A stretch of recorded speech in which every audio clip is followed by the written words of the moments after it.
Hi everyone, in this quick video we're going to demonstrate how you can enable the volume booster on a Panasonic TGM4 20 or 450 series to always be on.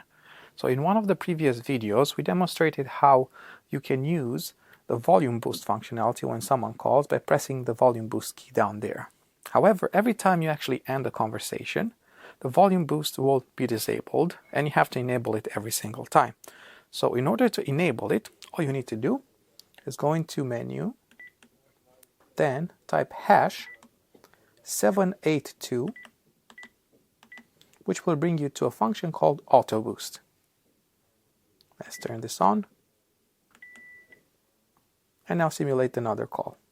I'm going to leave that phone there, pick this one up, and just go to menu, and start an intercom call.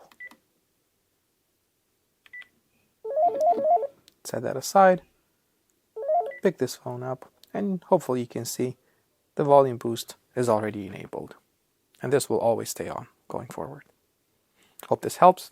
Thanks for watching, and we'll see you in the next one.